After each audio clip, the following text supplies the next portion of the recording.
బేసిక్‌గా నాకు క్వెషన్ ఏంటంటే నిహారిక గారు అంటే వేరే లాంగ్వేజ్‌లో కూడా చాలా కొత్త వాళ్ళు, కొత్త సినిమాలు వస్తున్నాయి. బట్ ఆ సినిమాలన్నీ హిట్ అవుతున్నాయి అండ్ 100 కోట్లు కలెక్షన్ చేస్తున్నాయి. అంటే స్టార్ హీరోస్ లేకపోయినా. అండ్ తెలుగులో అంతకంటే బెటర్ సినిమాలు ఉన్నాయి, మంచి సినిమాలు ఉన్నాయి. బట్ 100 కోట్లు అనేది కొంచెం కష్టం అవుతుంది. సో ఇది ఎప్పుడైనా మీరు థింక్ చేశారా? ఎందుకు మన తెలుగులో కొంచెం ఎక్కువ కలెక్షన్స్ అనేవి అంటే ఆ ఇండస్ట్రీలో 100 crores చేయట్లేదేమో ఒక్కొక్క సినిమాలు. I think they are doing it across the south states. Let it be Premalu or Manjummel boys. అది మనం మిగతా స్టేట్స్కి వెళ్ళిన తర్వాత it made so much of money if I'm not wrong. So అలాగే అంటే as Telugu audience I think we're little more open to other language films. So I think that is the one reason. But committee Kurrollu కూడా ఏ భాషా భేదం లేకుండా అన్ని రాష్ట్రాలకి వెళ్ళి అందరూ చూసి అందరూ ఆదరించాలని కోరుకుంటున్నాను. Thank you.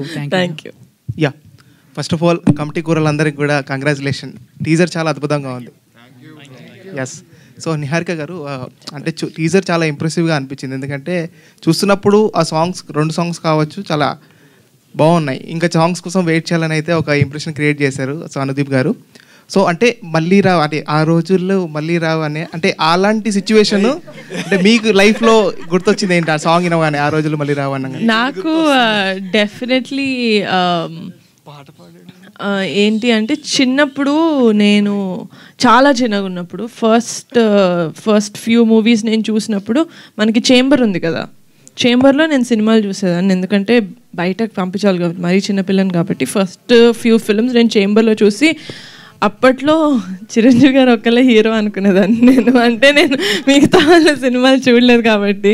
సో కానీ మెల్లమెల్లగా నాగార్జున గారి సినిమాలు, బాలకృష్ణ గారి సినిమాలు, వెంకటేష్ గారి సినిమాలు కూడా రామానాయుడులోను చేంబర్లోను ప్లే చేయడం చూసినప్పుడు ఓకే మిగతా వాళ్ళు కూడా ఉన్నారు.